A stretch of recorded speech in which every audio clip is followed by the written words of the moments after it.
Daniel Briggs had run the Briggs Ranch for more than 15 years, yet he had never felt as tired as he did that dry afternoon in New Mexico. The sun hung low, turning the dust in the air golden, and the soft sound of cattle moving lazily over the field was the only thing breaking the silence. He wiped sweat from his forehead and leaned against the fence post, thinking of all the work he had to finish before nightfall.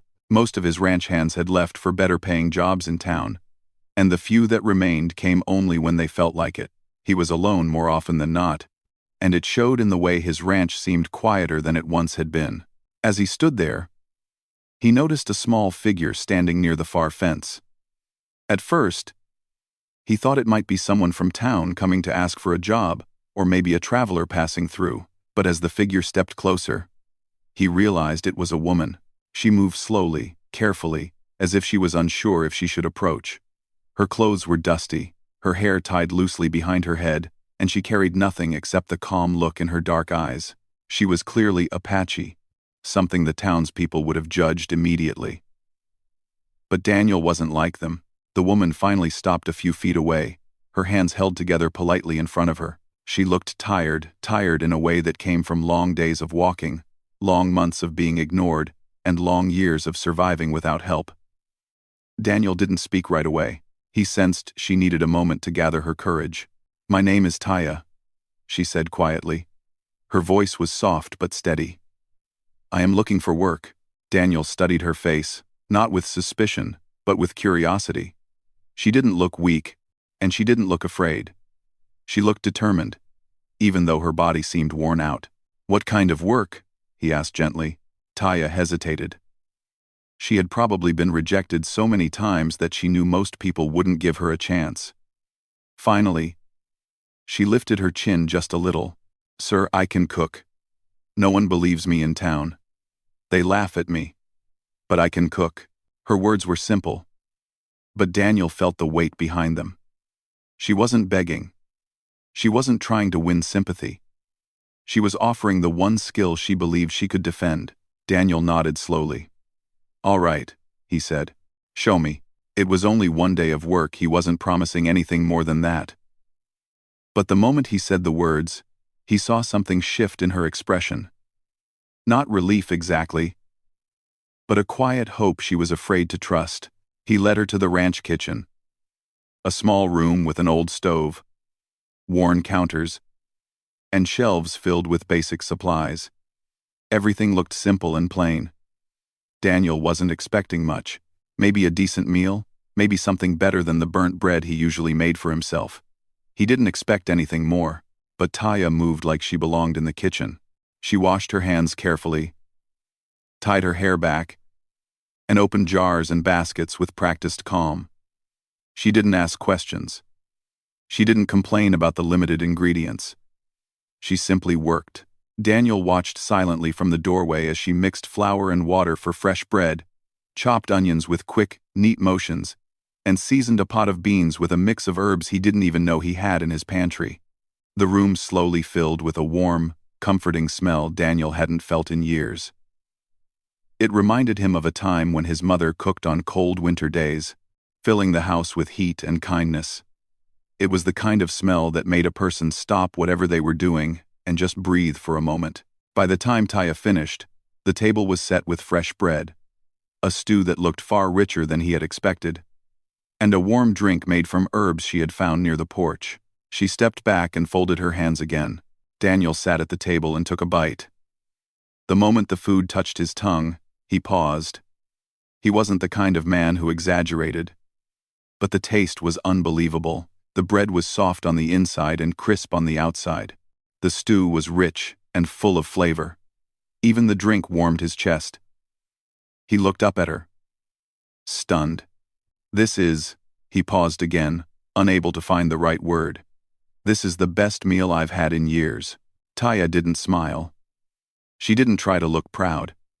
She simply nodded, as if she had known she could do it, even if no one else believed her. Before Daniel could say anything more, 2 ranch hands arrived. They had been out checking fences and came into the kitchen hungry. But when they saw Taya standing by the stove, they froze. One of them whispered something unpleasant under his breath. The other shook his head.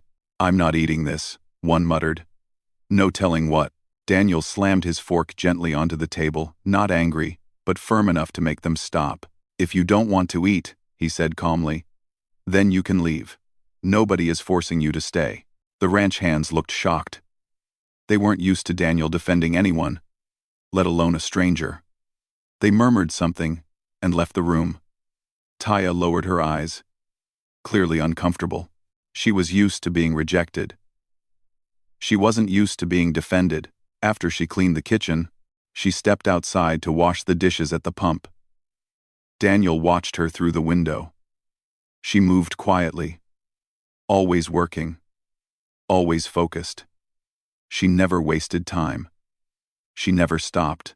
At the end of the day, Daniel paid her for her work, expecting her to leave the ranch afterward. Instead, she stepped onto the porch and stared out at the distant hills, as if she didn't want to return to whatever loneliness waited beyond his land. The sky had turned orange and pink, spreading gentle colors across the fields. A sudden wind picked up, carrying the smell of an approaching storm. Daniel felt a drop of rain hit his arm. Then another. The sky darkened quickly, and within minutes, the ranch was hit with heavy rain. The cattle scattered in fear. Running toward the open field, Daniel rushed outside to help, and to his surprise, Taya ran right beside him.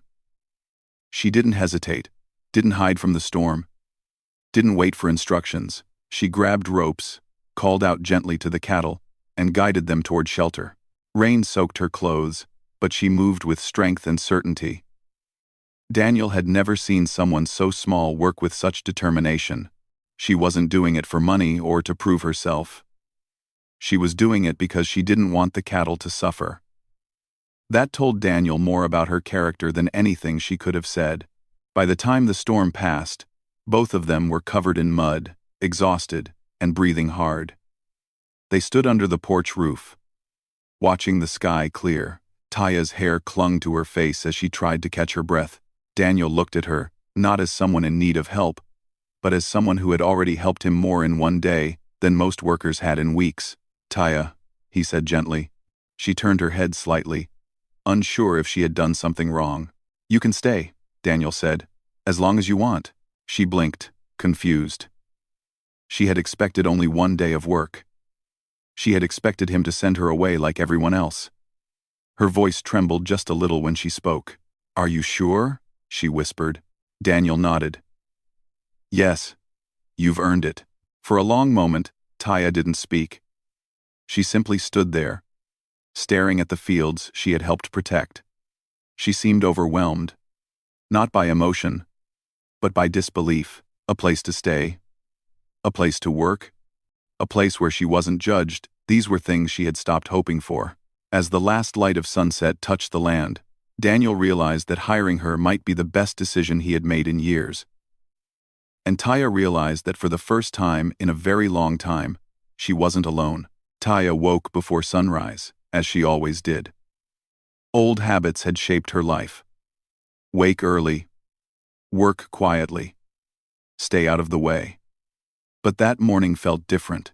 When she stepped into the ranch kitchen, the first thing she saw was a small stack of new cooking supplies on the wooden table. Fresh flour, beans, herbs, and even a small bag of spices she had never expected to see here. Beside them lay a folded note. She hesitated before opening it, almost afraid it wasn't meant for her, but when she saw Daniel's handwriting, her breath caught softly. "For the best cook I've ever hired." She held the note between her fingers for a long moment, reading it again and again. The words were simple, but they carried a warmth she hadn't felt in many years. She placed the note gently on the counter as if it were something delicate that could break. Then she set to work with a quiet joy in her movements. For the first time, she wasn't just cooking because she needed the work. She was cooking because someone believed in her. When Daniel walked into the kitchen later, drawn by the smell of warm bread and herbs, he found her shaping dough with careful hands. She greeted him with a small nod. She didn't smile often, but there was a softness in her eyes that hadn't been there before. "You didn't have to buy all that," she said quietly. "I wanted to," Daniel replied. "You're doing good work here." Taya lowered her eyes again, grateful but unsure how to show it. Compliments were still new to her, and she treated them like something rare. In the days that followed, the ranch grew livelier. Taya filled every morning with fresh bread, warm stew, or simple meals that tasted far better than anything Daniel had managed on his own. She cleaned, repaired tools she found in the barn, organized supplies, and even patched old blankets. She never waited to be asked. She simply helped wherever she could. Her presence brought a gentle rhythm to the ranch that hadn't existed before. Daniel noticed the changes in small ways. The remaining ranch hands worked harder now that they had proper meals. They stopped complaining about long days. They stayed longer, knowing they wouldn't go to bed hungry. Even the cattle seemed calmer, as if sensing the steadiness Taya brought with her, but she still avoided town. Whenever Daniel prepared to ride into town, she would disappear into the barn or the backfields, staying out of sight until he returned. She never said why, but Daniel understood. Town had not been kind to her. One afternoon, everything changed. Daniel was repairing a section of broken fence when he saw a cloud of dust rising on the main road. A group of townspeople approached the ranch on horseback. Some were older men who had known Daniel for years. Others were women who often carried strong opinions about everything. And a few were people who simply liked to involve themselves in affairs that were not theirs. Daniel wiped his hands and stepped forward to greet them, but their expressions were stiff, their eyes cold. "We heard you took someone in," one man said sharply. "An Apache woman." Daniel did not react. "Yes," he answered calmly. "She works here." "That's the problem," another man said. "Her kind brings trouble." A few people nodded in agreement, their voices filled with assumptions and rumors.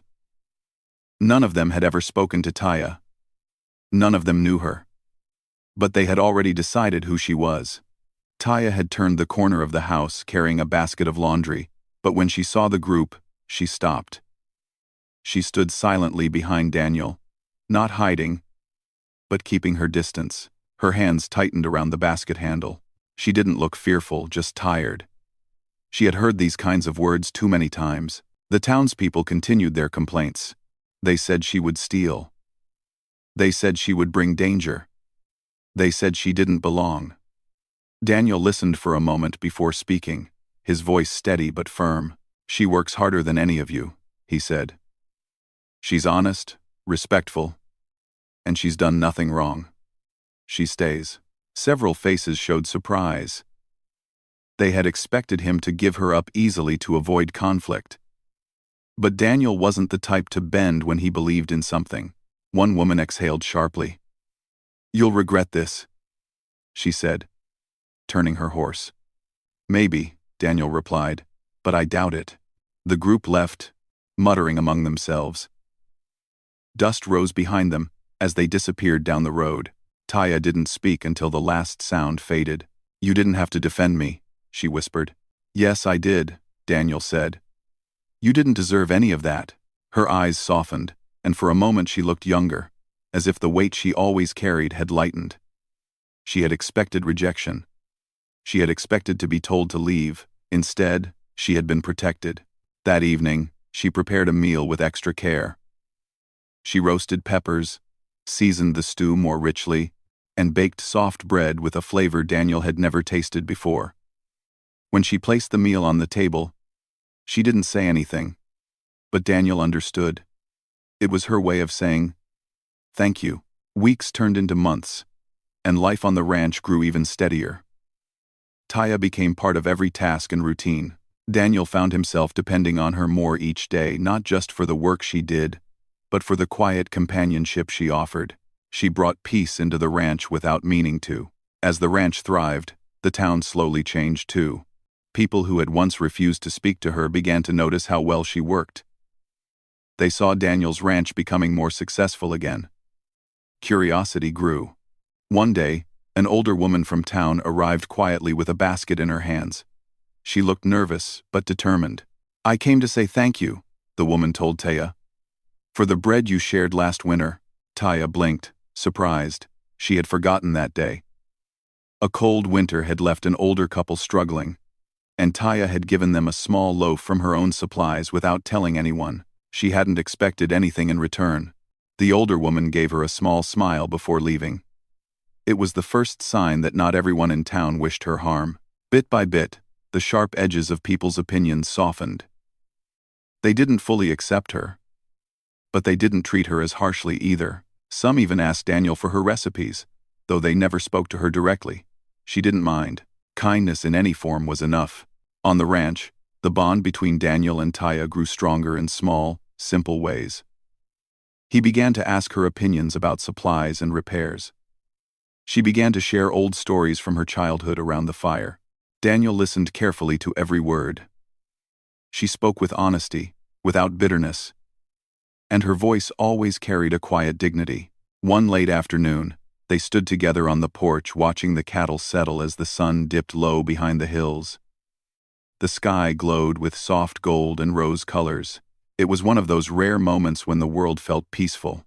"Taya," Daniel said gently. She turned to look at him. "You've done more for this ranch than I ever expected. More than I can ever thank you for." She looked down at the fields, her expression peaceful but thoughtful. "I only did what I could," she murmured. "You saved this place," he said quietly. "More than you know." A long silence stretched between them, comfortable, warm. Then Taya spoke again, her voice softer than the wind. "You gave me something I never thought I would have again," she said. "A place where I can live without fear. A place where I can work with dignity." Her words settled deeply into Daniel's heart. He realized something then. The day he let her stay had not just changed her life, it had changed his too. Her presence had brought meaning back into his days. She had brought calm to his land and hope to his heart. They stood side by side as the sun disappeared behind the horizon, neither speaking, both understanding more than they needed to say. And for the first time in many years, Taya felt she truly belonged somewhere. The ranch was no longer simply a place to work. It was a place where she was valued. A place where she was safe. A place she could finally call home.